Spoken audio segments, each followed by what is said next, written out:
All right. So here's our final chapter that we're looking at today. And this one is about sea-based trade routes. So again, like the Silk Road that's talked about in 2.1, this is another trade route that pre-exists the period we're studying, 1200 to 1450. However, it develops in a similar way, and also there are some differences we want to emphasize as well. So it's pretty similar to the gist in the Silk Road chapter as well, though. All right, because I think the gist of this is that their trade is done differently, but impacts the same way. So one acronym I want you to keep in mind is I use the acronym IOTR for Indian Ocean Trade Route in here. So that's what that means. Obviously, determination or determine the of proximity to the equator. That just is like another thing to shorten now, so I didn't move it over. So here we are.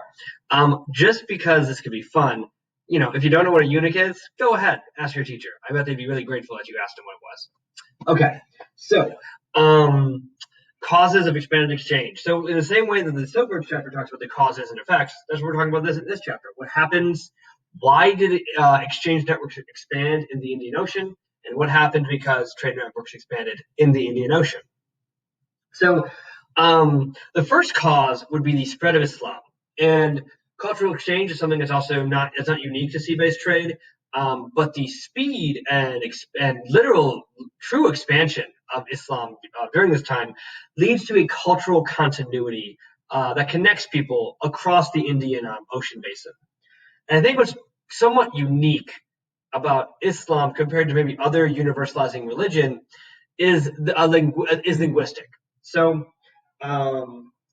most Muslims would believe that if Muhammad shared the visions of Allah in Arabic, that the words of the Quran are Arabic, which means that to truly be Muslim would be to know Arabic to read the Quran. You can't read the Quran because translating the Quran would also mean that those are no longer the words of God. They're like you are telling someone what the words of God are. They aren't actually the words of God. So in order to learn Islam and become a Muslim, you need to learn Arabic or understand Arabic to a degree. But because of that, now Muslims in Oceania and Southeast Asia and South Asia and the Arabian Peninsula and East Africa have something that connects them, a linguistic connection, which means that they know Arabic. Everyone knows Arabic now, which means that they can trade more effectively because trading, I don't know if you ever tried to buy something at a store when you're traveling abroad and you don't know the language, but me in Russia trying to buy a croissant in Russia is going to take a minute because I don't even know what the numbers are in Russian, right? But if we all know the same language, it's pretty easier to conduct exchange. So it means trade is more efficient because of a linguistic connection. Kind of more complicated argument, but it is something that connects and leads to the expansion of trade. Okay, this is something I talked about as well earlier. Why did this happen? Why did with the Silk Road discussion? So because technological and other exchange things happen, it becomes more profitable to sell more things, which means that you have this feedback loop that gets discussed, that because it's easier to trade, you make more money, which means you have more money to buy things to then sell to other people, which means you have more money because you sold to more people, which means you can buy more things. And it goes on and on and on until you have more money.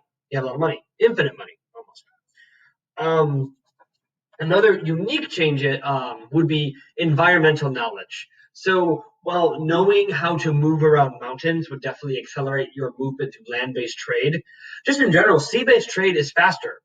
Boats, because of buoyancy and how the science of it works, vessels can carry more goods than any cart could, which means that if you can figure out how to move effectively along sea-based trade routes, you can move more goods, and that's exactly what happens. And so what defines Indian Ocean trade are what are called our monsoon winds. So in the tropics, typically, there's a seasonal weather pattern. It's pretty much a rainy season and a dry season.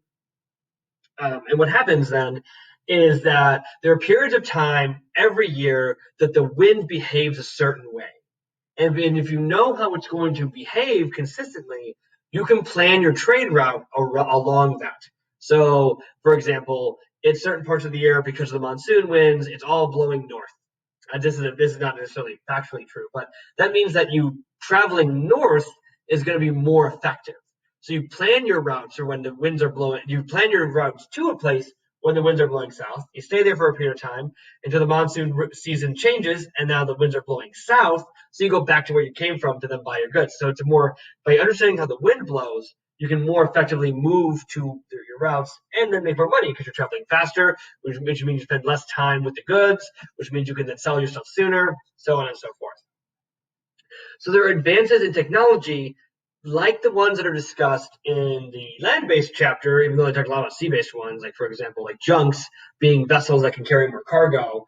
But some other developments to talk about would be first the astrolabe, which is a tool that allows a trader to determine whether they're on the north of the equator or south of the equator, and from there determine their proximity to an area. But also it's a way to help chart the stars. So like a compass, it helps you know where you are, and that means you don't get lost as easily. The teen sails are another technological innovation that allow you to trade more effectively. The shape of these sails mean that they catch the wind more effectively. So even if the wind isn't as good as it could be, you're still moving pretty productively. The stern rudder is like the rudder I talked about in chapter 2.1, where if you can maneuver more effectively, you can maybe go in parts of the Indian Ocean that might be more treacherous along the coastline. So you can travel a little faster because the further away from the coastline, the more you kind of have to loop back over to the land. And finally, growth of states. So when governments are stable, that means that people are less worried about only buying things they need to survive. They can buy more luxury goods. And also, a stable government is attractive to merchants because they know that market will always be there. If you don't know if that government's going to be in existence anymore, you really don't want to sell things or buy things. You might want to buy things because people might be trying to sell off before the government collapses. But if a government is unstable, you don't know what's going to happen. Say you go to an unstable government and you park your boat in the dock, and then the king takes control and doesn't let any vessel leave the dock anymore. So now you're trapped in this city state, and you're not going to make any money that way. So what happens because of the expanded exchange in the Indian Ocean? So one of the more unique things would be diasporic communities. So land-based trade routes are more, I would call them sequentially based. That it's a bunch of tiny trade networks connected together to then there's not as much overlap, right? So a Chinese trader is going to go so far to trade to a Mongolian trader, who's only going to go so far to trade to an Uzbek trader, who's only going to go so far to trade to a Kazakh trader, right? So the Chinese trader doesn't really get to know about the Uzbek trader or the Kazakh trader. However, in the Indian Ocean, the overlap of exchange is far wider because these vessels can travel further distances. So a Swahili trader can take a vessel all the way to India, but also to Arabia. And an Arabian vessel can go all the way to Southeast Asia, and sometimes all the way up to China. And so because of the unique speed and rate at which a trader can move in the Indian Ocean, you have more culture moving than necessarily land-based trade. That imagine like a distillation of culture through land-based trade. There is a true intermingling of culture. And what happens with diasporic communities is that, if you want to trade with a place consistently, you might leave behind your son to stay there and buy the next round of goods so that when you come back to there, your son has a thing that then you put on your boat and go back to where you came from.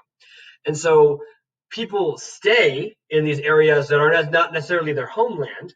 And because of that, you have intermarriage or you have cultural interaction. So you have, for example, Jewish people living in parts of Southeast Asia or India because you have Jewish merchants from the Arabian Peninsula or even East Africa that are leaving their leading members of their culture behind to make trade more productive in those areas.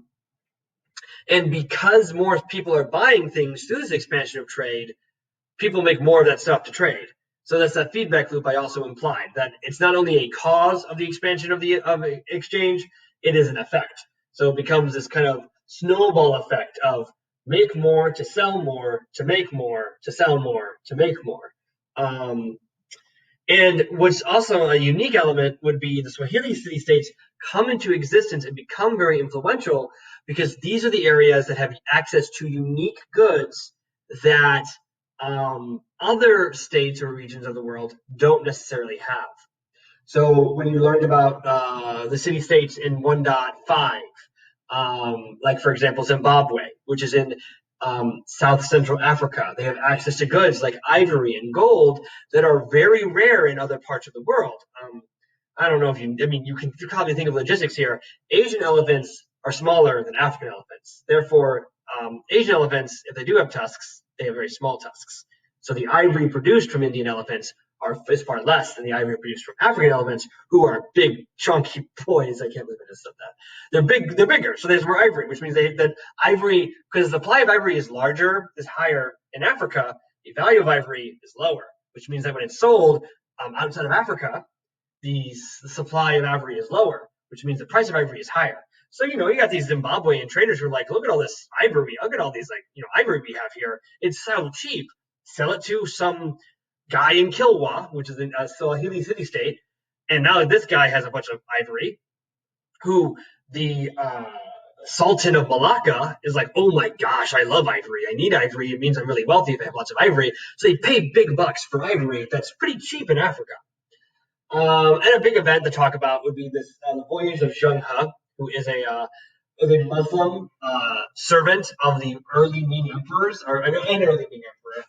And what is interesting about Zheng He specifically is that he likely travels a similar distance that Columbus does 60 years later in vessels, not 100, I don't want to say 100 times because they could get me in trouble, tens of times larger than the Nina Pita and Santa Maria, and probably could have gone to America if he elected to.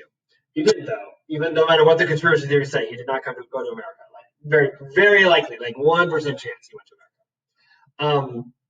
But Zheng He, coming from a very centralized political state, and we'll learn about the power of the Ming Dynasty in Unit 3, and starts Period 2, is able to kind of exert and project the influence of the Ming Dynasty in a way that is a large change from Chinese history in the past. China has always was always a withdrawn political entity, but during Zheng He's voyages is something different from Chinese history, because this dude is going everywhere and collecting tribute from everyone.